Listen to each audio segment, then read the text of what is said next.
Currently, I'm the acting CEO of Bancroft Estates, where I make the day-to-day decisions, I oversee the company's investments, and I manage the daily operations.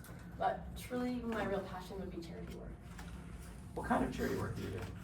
I volunteer a lot of my free time, including serving food at the Santa Ivo Food Pantry. I build houses within a business center for affordable housing, and currently I'm on the board of directors for Trees for All, this great organization and nonprofit that's dedicated to abolishing deforestation efforts across the globe. All right, Ms. Hobson. Now I'd like to switch gears for a second. Would you please tell us a little bit about your relationship with your family? Of course. I was raised mostly by my mother growing up, and I had limited contact with my father, Avery Bancroft, and for the most part we distanced ourselves from his family. I have a half-sibling, Shane and Shahid, but we don't really talk all that often.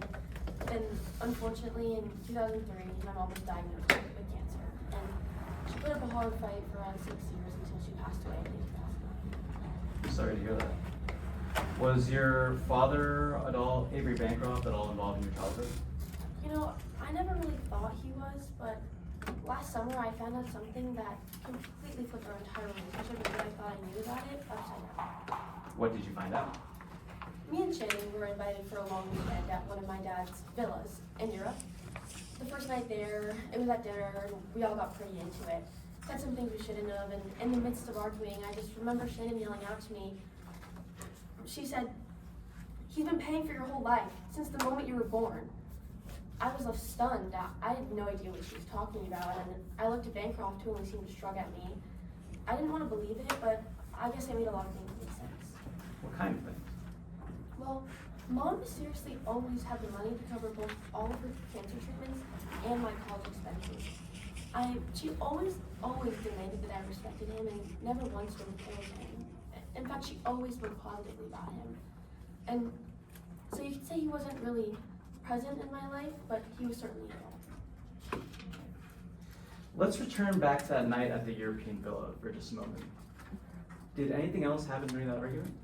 Yeah, I remember Shannon being very, very upset and yelling out to Bancroft, storming out, screaming something about, next event I'll ever go to yours is your funeral. It was harsh, but I hadn't seen them utter a kind word to each other since she found out that she'd only be receiving 5% of Bancroft's will. Let the record reflect that this time I am adding the words only receiving 5% of Bancroft's inheritance to the demonstrative.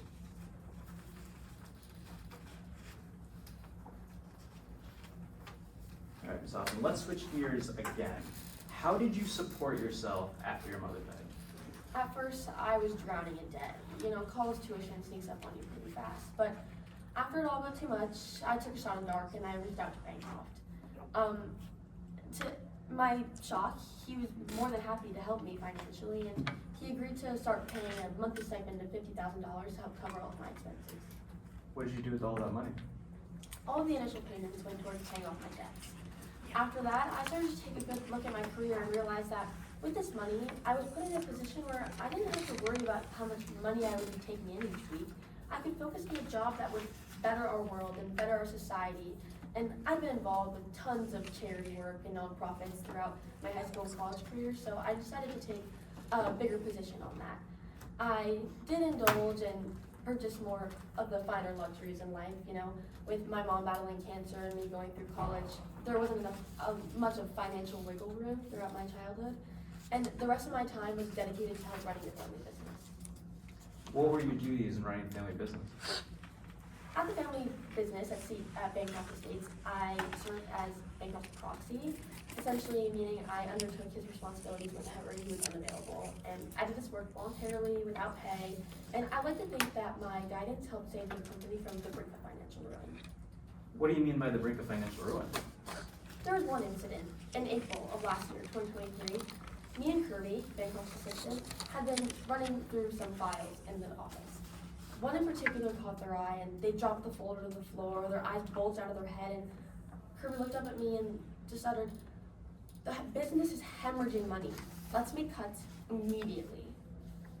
It was a crazy busy day that day at work, but it was safe to say the business was failing, and not long after that, Bancroft stopped paying my stipend. All right. How was your relationship with Avery Bancroft, your father? We had a pretty strained relationship, primarily due to my concerns of how he was running the family business. I mean, like I said, the man was hemorrhaging money. It was crazy. Bankrupt Estates was worth almost $1 billion less than it was when he first inherited it from his mom. How was your relationship with your father outside of the family business? We didn't have much of a relationship outside of business matters. I mean, he was never really that strong of a father figure in my life.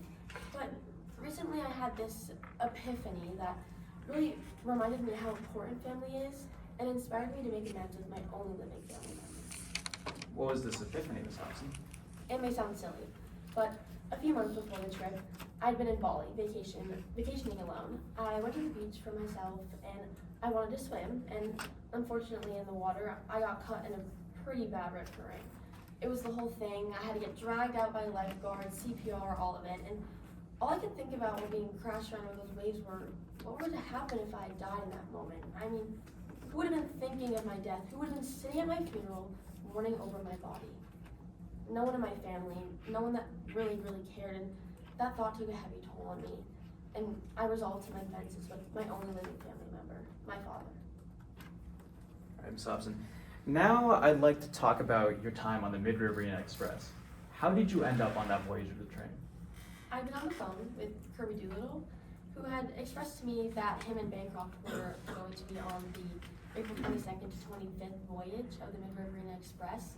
And at first I was a little hesitant to book the trip, but I knew that I wanted to reconcile with him, and that's what I set out to do, so I booked it. And were you, in fact, able to reconcile with your father? Unfortunately, I was not. The night of April 24th, we got into a huge argument.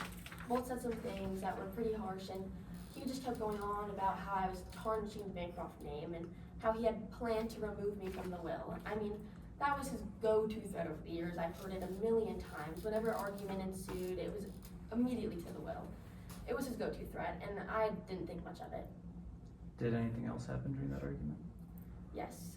A few years back, when they were younger, my mom had bought my father a medallion. And it was like, he really treasured that medallion, and I really wanted it. I didn't have much of her since she's passed, and I begged him for that medallion, and he just kept going on about how, I don't understand why you care so much about this damn medallion. Just take the damn thing. And he ripped it off his neck and he flung it at me. And it looked pretty painful. All right, Ms. Hobson. Now I'd like to talk to you about some of the things you've heard in trial today. Did you ever have any conversations with a Jordan Nathanson? I never had any direct conversations with Nathanson, no, but mentioning his name, I do remember when I called my sister, half-sister, Shannon Shahid, informed her of our father's death. She didn't really seem phased about it and just mentioned something about how she had to call her contacts, Jordan Nathanson, and sort some final matters out. I didn't press her on it. Okay. Now, you also heard Jordan Nathanson testify that you got back to the train very late, just before the train doors closed, and even apologized to an employee for getting back so late. Was that true? No, I arrived back at the train at 6:50. Okay. Can anybody confirm that? Not a single person, no, but I did notice coming back into the train that there were security cameras at every entrance, and if someone were to look back at that footage, they would be able to see that I did arrive on the train at 6:50. All right, Ms. Hobson. Before I let you go, I have one more question for you. You've been called here today because you were accused of murder, and I want to give you a chance to address that. Did you kill your father? Of course not. I mean, I can imagine going to such extreme lengths for something like this. I mean, I've already dealt with the death of my mother. I've lost a parent. I've been through it. I know how hard it is. I don't wish that pain upon anyone. Sure, we didn't have the most traditional relationship. We weren't that close, but it was horrible to know that that's how we left off, and the last words I'll ever say to him was just arguing. I've been through the loss of a parent, and I can promise you that there's nothing in this world that's worth going through that pain, that's worth losing someone you care about. Thank you, Ms. Hobson. No further questions. All right, any cross? Yes, Your Honor. Okay. Would the opposing counsel like me to leave this up, or do you say? Is that added to the? Okay, I think we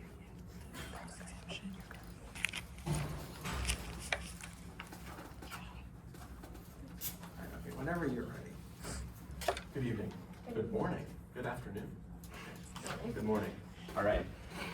Ms. Hobson, I want to start by talking about some of the things you talked on during, specifically your allowance.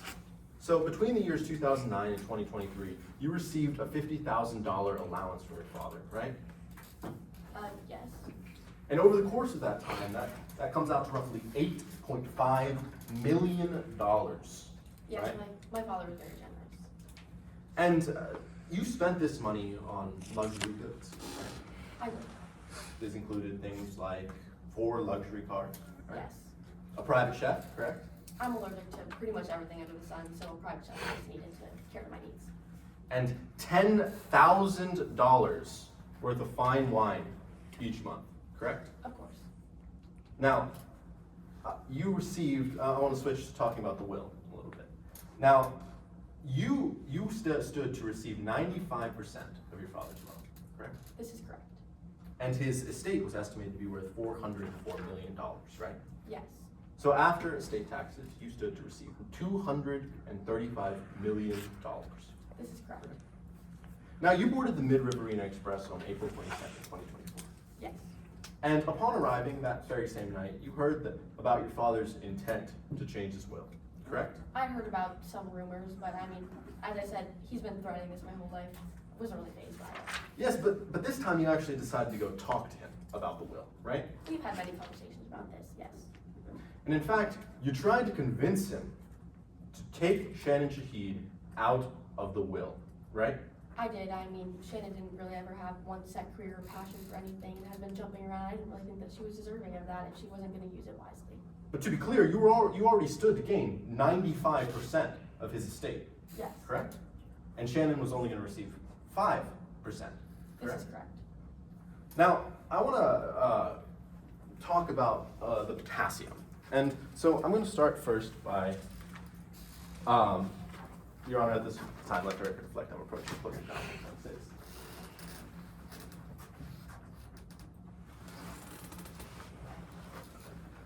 Your Honor, would you like a courtesy copy of this transcript? Now, this is a conversation between you and Kelly Deuce, correct? Looks to me, yes.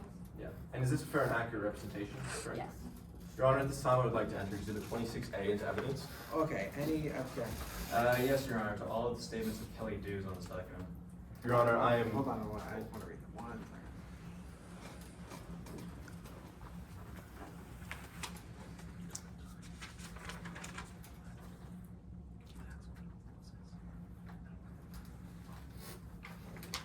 All right, okay. You're objecting on hearsay grounds, I presume? For Yeah, Kelly Deuce hearsay only, to the not- statements of Kelly Dews and also to the document itself, which is hearsay. Okay. So hearsay within hearsay, I guess you could say. First, let's do the Kelly Deuce, then we'll jump to the hearsay within hearsay. Okay. Your Honor, I am fine with constructively redacting all of the statements made from Kelly Deuce. Okay, great, so we're gonna do that. Now, what's the hearsay within hearsay? So this entire document, this record of text messages, it's all, you know, these texts lifted from a business which, like a telecoms company, and this whole document therefore is hearsay. All right, so do we have some certification or something authenticating what these are? I believe we do, Your Honor. Yes, we do, Your Honor. And can we get stipulations?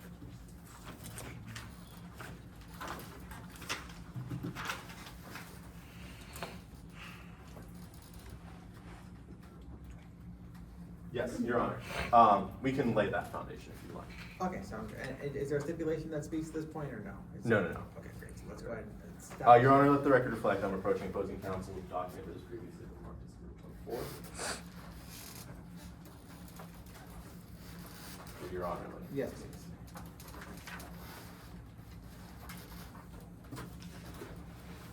May I approach opposing? Yep. Now, you recognize this document, correct?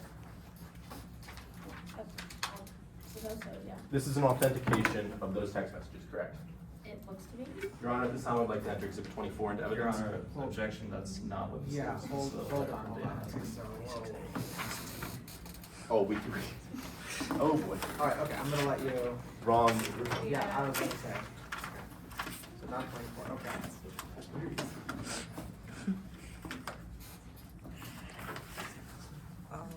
Oh, I have it. I got it. Oh, Mr. Alright, let me quickly. Okay, why don't you go ahead and retrieve this back? If you can take back 24. Okay, this is all what Hold on, this is not help, this is not what we want either. Oh my lord, guys, what's going on here? We have time. 26A. Maybe the 23rd time will be the charm.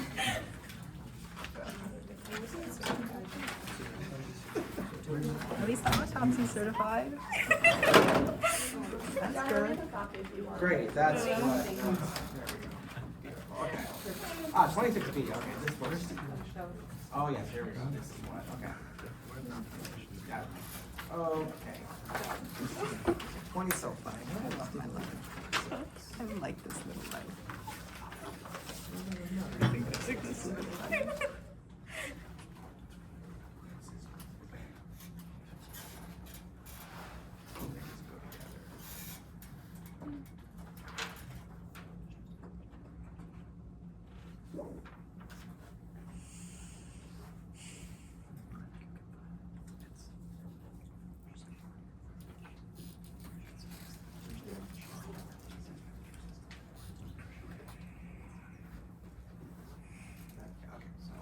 Your Honor, if I may respond to the hearsay within hearsay. Go for it. She already confirmed in her testimony that these were in fact her text messages. That is sufficient authentication that these text messages took place and that this is fair and accurate representation of all her original text messages. Your Honor, if I may. Yes. That doesn't apply to this whole entire text record. This document isn't just some statements by Taylor Hobson. It's a statement by the telecoms company about the course of the business of the telecoms company, and so therefore this entire document, everything in it is hearsay. Your Honor, may I just constructively redact to specifically these text messages? Well, yes, okay, so hold on. And their dates and names, they're Yeah, not, so there's here's no. So here's what we're gonna do, just for the interest of time, I'm just gonna cut right to the case. These come in as business records, so we're just gonna go right there. Objection's overruled, and these are admitted, let's. Now, Ms. Hobson, I want to draw your attention to 3:48 on April 23rd, 2024. The text message with the emojis. Yes. Now, you texted to Kelly Deuce a skull emoji, right? Yes, I did. You texted her a K emoji, correct? I did. And you texted her a banana emoji, This right? is correct. Now, Your Honor, at this time, let the record reflect I'm approaching opposing counsel with the correct document this time. Exhibit 31. Your Honor, like courtesy. Yes, please. May I approach the witness? Yeah. Now, you visited Tears Tools and Craft a few hours after this text message was sent, correct? Share Tools and Craft, yeah. And you recognize this document, right? It looks to be a receipt from the store, yes. And is this a fair and accurate representation of a receipt from this store? It looks to be. Your Honor, at this time, I'd like to enter Exhibit 31 into evidence. All right, any objection? No objection, Your Honor. Excellent, okay, 31 is admitted. Now, you bought sunscreen from Shares Tools and Craft, correct? I did. And you bought sunglasses from Shares Tools and Craft, correct? I did. Now, I want to reference this document. We're going to start from the bottom. So the bottommost item that you bought, that was bought from this store, was sunglasses, correct? Yes. And the second most was sunblock, correct? Looks to be. And the very first object was banana extract, right? Yes. So, to be clear, 2 hours after sending a text message with a banana in it to Kelly Deuce, a receipt is shown to having bought banana extract 2 hours after, correct? This is correct, but this is not my receipt. Okay. Now, you saw the autopsy in today's case, correct? Yes. And you don't disagree with it, right? No. And you know how your father died, correct? Yes. And he died of potassium poisoning, correct? Yes, 2 complications with his CKD. Your Honor, I have no further questions for this witness. All right, any redirect? No, Your Honor. I just asked that my witness be allowed to step in. Do you Can we close the door? Yeah, go ahead and close the door on your way. On your way back, on your way back, you can Your Honor, I'd like to request a brief time check, especially in relation to that stuff. There are 59 minutes remaining. Okay, thank you.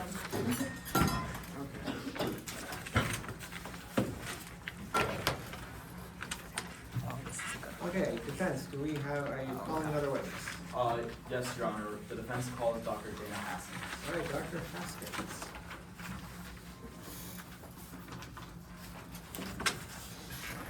Good morning. I think we're the afternoon now. Time flies when you're having fun. All right. Let the record reflect I'm reconstructing. Are we afternoon? Oh, no, we are still morning. Okay, it's been a long time. All right. We're definitely. I'm running for 2 hours of sleep. We're gonna see. You need those. All right. May I proceed? Whenever you're ready. All right. Good morning. Good morning. Could you please state your name for the court? Sure. My name is Dana Haskins, Haskins. And what do you do for a living? Well, I'm currently a psychologist at my own family practice, but before that, I was a clinical psychologist at Polk County. And what is your educational background? Well, like I said, I'm a psychologist, and they don't just give that to anybody. So I have licenses and certifications, but I got my PhD from Midland State, if that's what you're talking about. So then, Dr. Haskins, what brings you into court here today?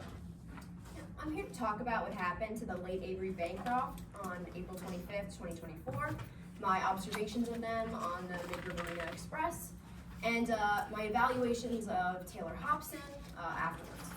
And did you have a specific method of analysis that you used for today's case? I did. It's called PIC. It stands for Personality Incomplete Cards, short and sweet. Is this the gold standard within your field? Yeah, of course it is. And was it reliably applied to today's case? Kid, I don't do anything unreliably applied. Now, Dr. Haskins, have you ever reviewed any materials for today's case? I did. I reviewed some exhibits. And have you published any papers within your field? I did. It's called Lying to Yourself. It's about a self-manipulation of some assessments that I run. It's kind of in the Midlands Review of Personality. Have you read it? I haven't, but it sounds fascinating. Okay. So, Dr. Haskins, I'd like to get into your method a little later, but first I'd like to talk about your experience on the Mid-River Express. Oh, of course. Could you tell us a little bit about the first day on these trips? Sure. So I got on the train on April 22nd. I went by myself. I was a little nervous about that, but I actually recognized some people when I got on there, so I was happy to see that. And who'd you recognize? I recognized an old client of mine, Alexander Silva, and Avery Bancroft. Let's talk a little bit about Alex Silva. Oh, sure. How did you ever end up talking to him when you were on the train? More like yelling. I mean, I'm a psychologist. Like, I don't take that personally, but I wouldn't really call it talking. Now, why was he yelling? Look, when I worked at Polk County, I was treating firefighters who were traumatized from the Black Bear Casino fire. Alex was one of them. My resignation was a little controversial amongst them. They had lost some of their friends, and we had built quite a rapport over the time I was working with them. And did this ever seem to affect Alex on the train? Yes, I mean, look, he was really upset with me because of my resignation, and it happens. Look, I'm not taking it personally. But it seemed as though he was, upset at Avery Bancroft, and, that made sense over our sessions. We would talk about how Avery Bancroft owned that casino, and a lot of the firefighters seemed to, blame Alex Silva, or Avery Bancroft for, the loss of their friends. Let the record reflect that I'm now adding the words to the demonstrative. Alex Silva blames Bancroft for the death of his friends. Now, Dr. Haskins, I'd like to get more into some of the other people that you may have interacted with on the train. Oh, sure. You met Taylor Hobson on the train, correct? I did. And did you ever interact with her? I did a couple times. I mean, look, the kid's quiet. She was kind of keeping to herself, reading. It was cute.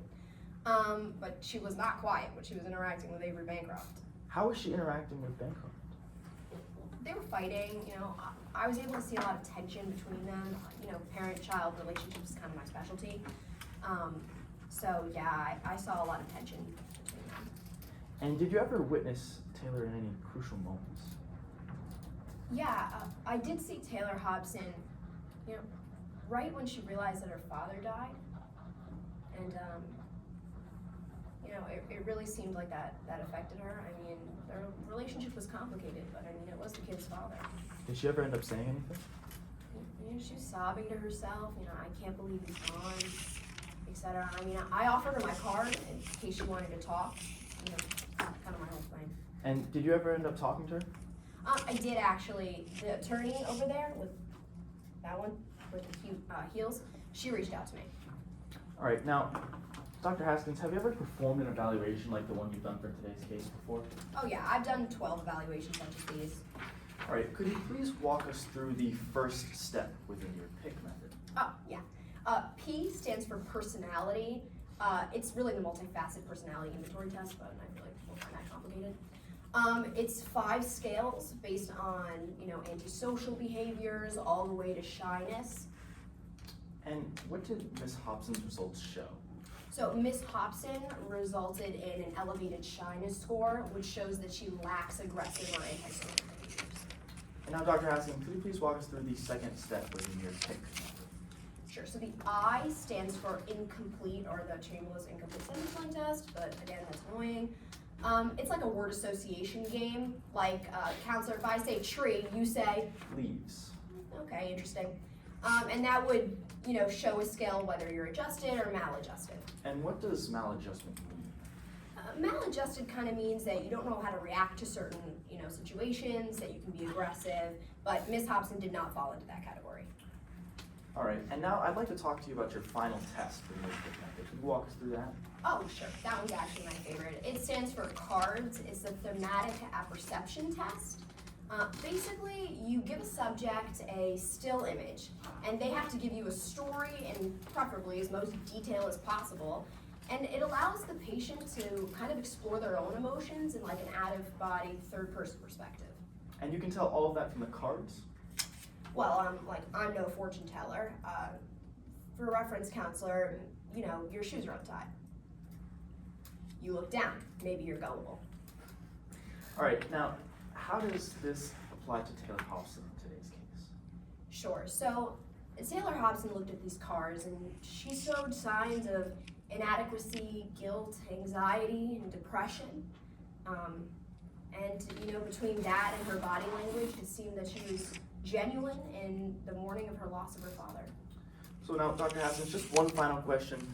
From the entirety of your evaluation, what were you able to conclude about Ms. Taylor Hobson? Sure, so your co-counsel asked me to determine whether Taylor Hobson fit the profile of an intentional killer. And the truth was that she did not. I found her to be genuine, and I found the relationship between her and her father to be complicated. It should be treated as such. This girl is mourning the loss of her father, and she should be given the same sympathy of anyone going through that. Thank you, Dr. Haskins. No further questions, Your Honor. Any cross? Yes, Your Honor. All right, whenever you're ready.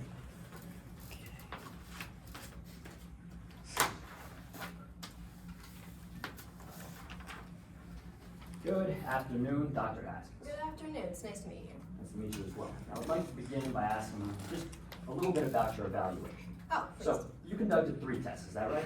I did. It's, you know, my PIC method. Now, you do concede that most psychologists you know conduct between 5 and 6 tests, isn't that right? Yes, look, I only do 3. If I have enough data, I cut right to the chase. My clients come in with enough trauma. I'm not trying to send them out with more. Now, General, you also do concede that you don't do this for the purposes of accuracy, is that right? I'm sorry, could you explain? You don't cut your tests to 3 for the purposes of maximizing the accuracy of your evaluations, is that right? No, I cut it to 3 because once I feel like I have enough data, there's no purpose in kind of beating around the bush. They don't need to be there any longer. But it's true, Dr. Haskins, that you also say you cut those tests to 3 because that fits all your testing within 1 day. Isn't that right? Yes, again, I find that extending it more than 1 day is, traumatic, talking about the same experiences over and over again. Now let me redirect you back to my question. You say that main reason for you to make 3 tests is to fit your results in 1 day. Yes, sir, that's correct. Now, I'd like to start by asking a little bit about your first test. Oh. Now, this was the Midlands MPI, is that right? Yes, the multifaceted personality inventory test. Now, just to be clear, you didn't ask Taylor Hobson prior to your conducting of these tests whether they were familiar with anything, were you? I did ask Taylor Hobson at one point if she was familiar with these tests, and she self-reported that she was not familiar with these tests. Now, that being said, after you had conducted those tests, isn't that right? Yes. Now, as for the first test, Hobson's responses flagged for manipulation, didn't they? No. For the first test, they actually showed that the elevated shyness score that she had actually showed against self-manipulation. And that being said, you described Hobson's responses as, quote, almost textbook, didn't you? They were almost textbook until she took the shyness score test, and that showed that she wasn't manipulating the test with an elevated shyness. Now, I'd like to move on to your second test, the Oh. complete sentences plan. Yeah. Now, this kind of tells you whether people are maladjusted or well-adjusted to society, is that right? It is, yes. Now, on direct examination, you said that Hobson didn't fall into that category of maladjustment. Yes, that's correct. But to be clear, Dr. Haskins, Taylor Hobson was 1 point below the bar for being maladjusted. Isn't that right? Yes, I mean, honestly, I'm surprised she wasn't more maladjusted with Avery Bancroft as her father, but you'd be correct, yes. Let me redirect you back to my question. Is that correct? Is that a yes? Yes, it was 1 point below maladjusted. Now, finally, I'd like to move on to your thematic apperception test. Oh, yes.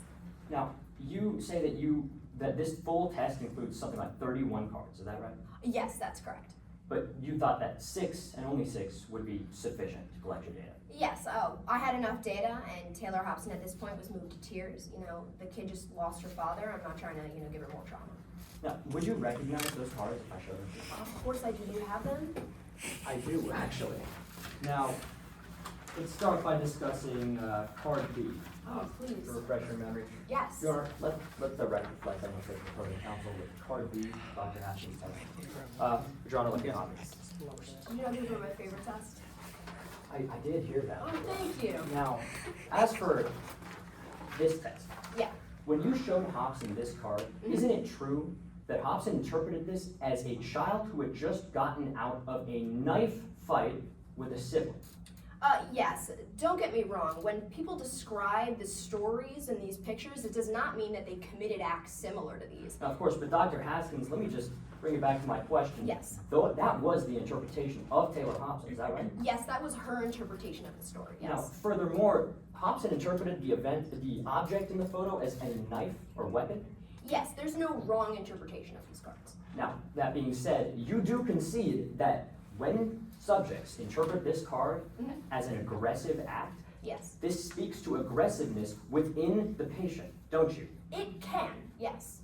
Now, let's talk about another card on your test. This would be card E. Your Honor, the record reflects that I'm approaching opposing counsel. May I? Yeah. Thank you. Oh, I like this. May I one approach too. the witness? Thank you. Now, as for card E, Taylor Hobson interpreted this card as someone who'd been committed a crime, been taken away, found red-handed for committing a crime. Is that right? Yes. Again, her interpretation doesn't dictate her actions. But moreover, Miss Taylor Hobson said that justice had been done. Isn't that right? Yes, that's correct. That's fantastic. Now I'd like to Oh, make shame. those notes. Thank Yeah, you. I would want to take them back too. Now, Dr. Haskins, you don't know for certain whether Miss Taylor Hobson was or wasn't involved in any of the events on the MRI, do you? I mean, no, sir. I'm not an investigator. I'm just a therapist. Additionally, you've also authored an article about self-manipulating tests, isn't that I right? have. It's in the Midlands Review of Journal. Did you read it? I did not. But you also have had no idea that Miss Hobson had any sort of degree in clinical psychology, did you? I didn't know that, no, but she herself reported she did not know the tests. So She self-reported to clarify that she did not know any of the gold standard methods in the field of clinical psychology, despite having the degree. Is that right? Yes, that's correct. Thank you, and thank you, Your Honor. No further questions. It was nice meeting you, sir. Any, No, Your Honor, I just asked if my witness feel like something. all right, Haskins, you are excused. It was nice meeting you all. All right, defense, any other witnesses? Yes, Your Honor, the defense would like to call Ms. Kelly Deuce to the stand. Okay, Ms. Deuce. Professional permission to confront the cause. And then when you're ready, you can just launch right into your question. Yes, Your Honor.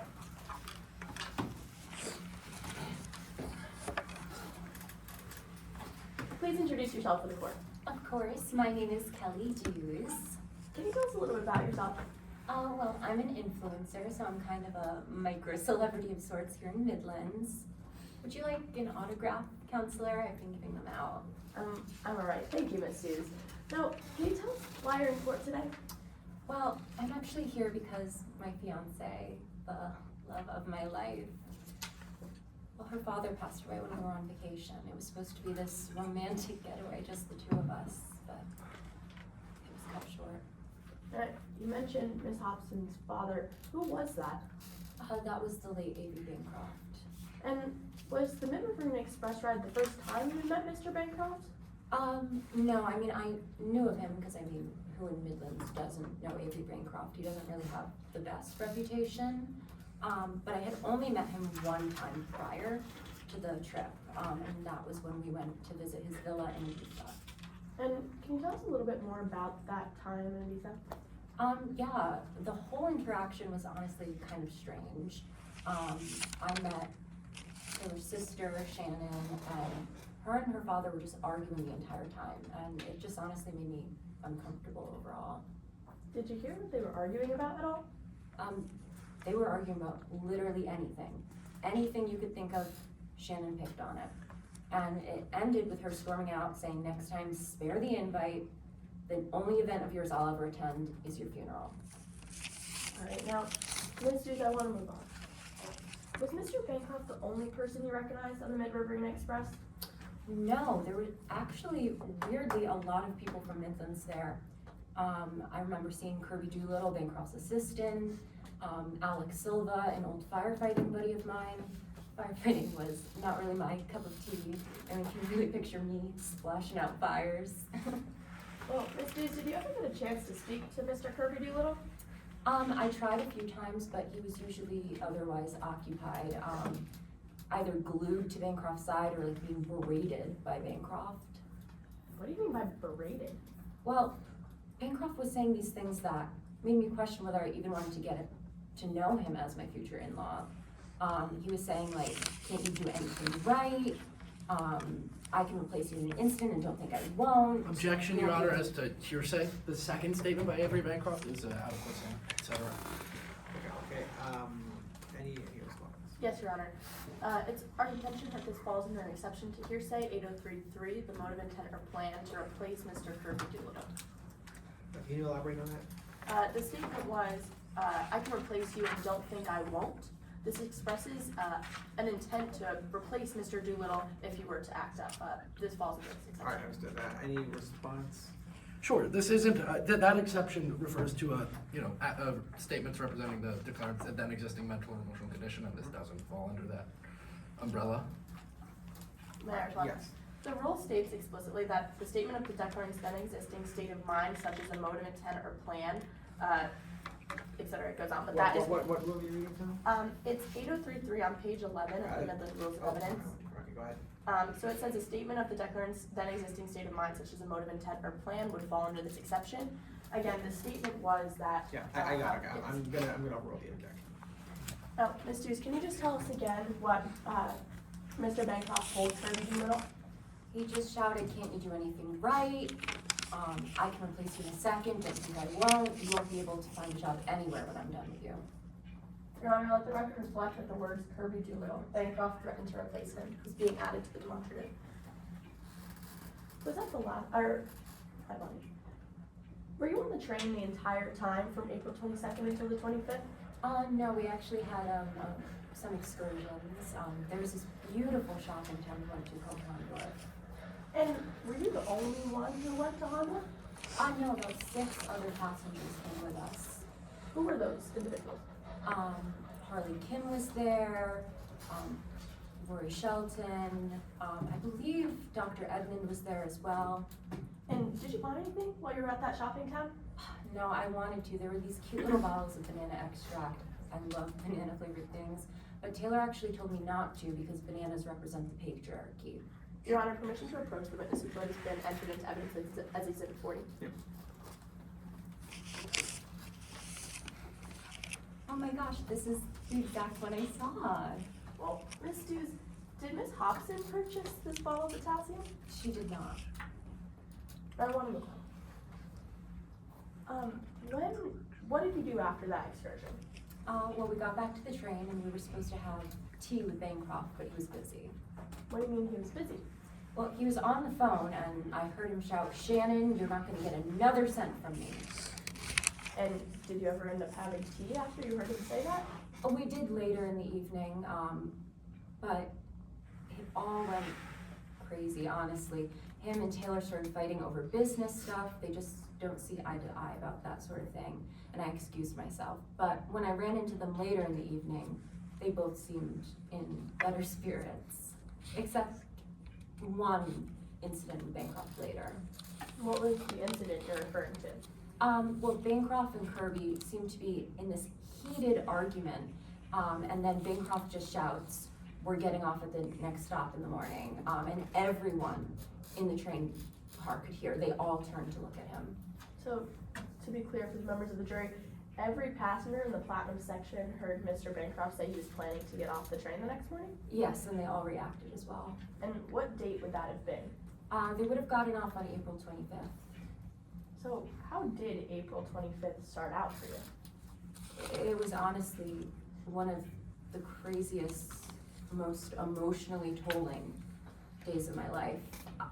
Taylor and I were woken up by Rory Shelton actually barging into our room and dragging us to Bancroft's chambers where he was lying there on the ground. And sorry, I just get emotional.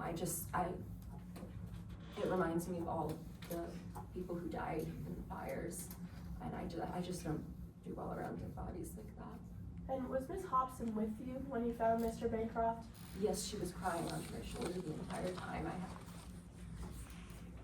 I'm not the best at comforting people, but I try to be there for her. And how has life been for you, Miss Hobson, since that day? We're just trying to take it day by day, honestly, at this point.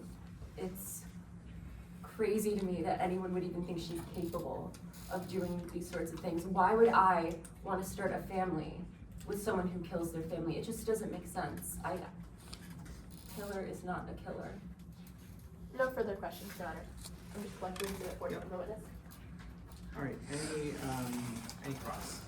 Yes, Your Honor. Okay, whenever you are ready. Can I have a time check real quick? Sorry.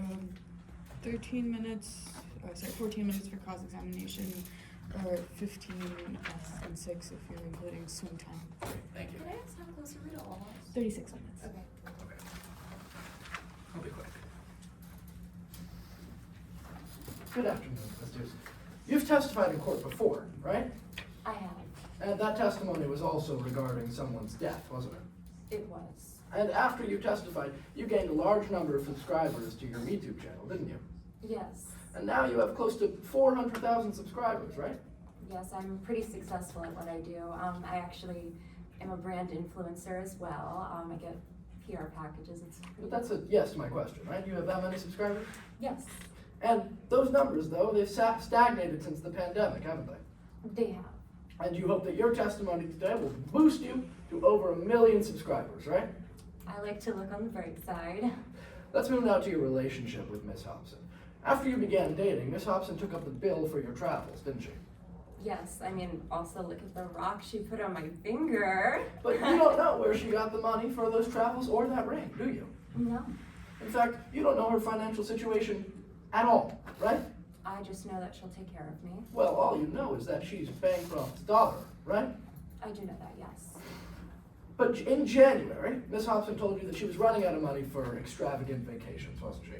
Yes. But then in March, out of nowhere, she presented the idea of taking a luxury, all expenses paid trip through Oceania, right? Yes, it was honestly so sweet. I love when Taylor takes initiative like that. It's normally me planning events and stuff, but I could tell that she wanted to do Just something gonna special redirect you for quickly us. to my question. She, out of nowhere, there was an idea to go to Australia after she said she was running out of money, right? Yes, I love the spontaneity. It keeps the relationship fun. And and that trip would include a ride on the luxury Mid-Riverina Express through Australia, right? Yes, it was beautiful. But you didn't really want to go, did you? Well, initially I just thought of it as an inefficient way to get where we were going, but honestly, it was sweet of Taylor. And the way Taylor convinced you to go was by telling you that that train ride would be exciting enough, right? I like to think any time spent with Taylor's exciting. That's what she told you, though, isn't it? Yes. Thank you. I want to move now to your time on the train. When you were in Handorf, there was a moment after you left Cher's Tools and Craft where Hobson stayed behind, right? Yes. And you don't know what she did in the store, do you? No. But you do know that she had over $10,000 in cash on her person, right? Yes. I want to move now to your third day on the train. That morning, Mr. Bancroft invited you and Miss Hobson to tea, right? Yes, we had tea together. And Miss Hobson was hesitant to go. She didn't want to argue anymore with her father, right? Yes, honestly, it can be quite emotional fighting with family. I know my parents are separated. But you convinced her to go to that tea party by telling her that having Mr. Bancroft on your side would be financially helpful, right? Yes, I mean, I enjoy going on these trips with Taylor. It's special to us, and he helped. Well, you told her that it would be specifically financially helpful, right? Yes, And that convinced her to go. yes, That tea party made Taylor very upset, didn't it? yes, she was quite hurt. She had found out that Bancroft had acquired a logging company that would deforestate large areas, and she's an advocate for the trees and the rainforests, and sorry, it just breaks my heart. I don't like to think about animals dying. And Miss Hobson was just as upset, if not more, as you are, right? At that tea party? Yes, And at dinner, after being all that upset, she was feeling much better, wasn't she? she was. I just assumed they worked it out. Well, you asked her why she was feeling better, and she told you it was because she had found a way to deal with Bancroft, right? Yes, I'm assuming she used coping mechanisms she had been working on. Well, you pressed her for further information, didn't you? And she told you not to worry about it, right? In our relationship, we respect each other's boundaries. That's the key to a successful relationship. Well, that's what she told you. I just want to be clear. Yes or no, she told you not to worry about how she had figured out to deal with Mr. Bancroft, right? Yes, and I didn't worry. And the next time you saw Mr. Bancroft, he was dead, right? Yes, And he seemed totally fine the day before, didn't he? he did. I mean, it's horrifying to think that while Taylor and I were asleep in our room, someone did that. You were asleep with Taylor, When Right. When I woke up, Taylor and I were there. but you slept through the night, right? Yes. Thank you. I have no further questions. No redirect, Your Honor, I just asked that witness be allowed to step Great, down. okay, witnesses excused. Any other witnesses you wish to call? No, Your Honor, the defense rests its case in chief. All right, very good. Okay, how are we doing on? 30 minutes remaining, both closes are about 8.5 minutes. Great, so we have time for a break if we want one, or we can just go right to closing. I'll let you folks figure out what to do. 5 Could we do like 5 maybe? What time will that bring us back? Yeah, let's. 11:34. Okay, that's fine. Thank you, Your Honor. Thank you, Your Honor.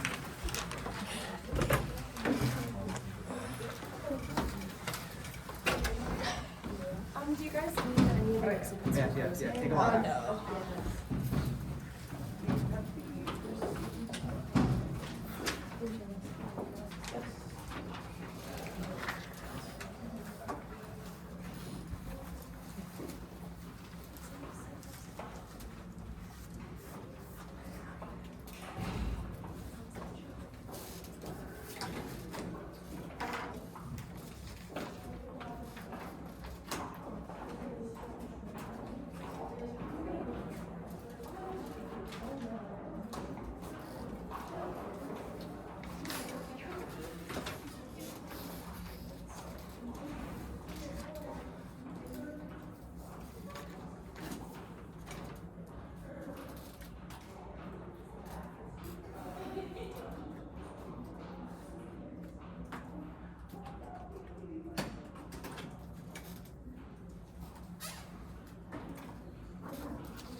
We start now. It's great. And you can sit by the way. Where are we at? Where are we at? 32, I have 2 minutes. We're there, 2 minutes, okay.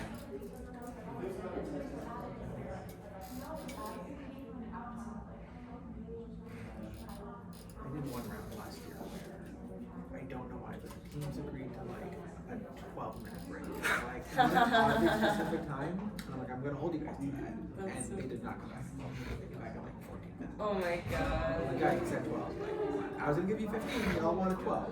Did they hit all of us? No, they're fine. That's why I'm like, You wanted let's, more? Let's do Yeah. more, let's do 15. They're like, no, 12 is fine. I'm like, I've okay. never seen a break that long. I would. That's so amazing. They were just fine. Like, it was the last round, so like they got all the kinks out. They knew, you know. That's so cool. Oop, 1 minute.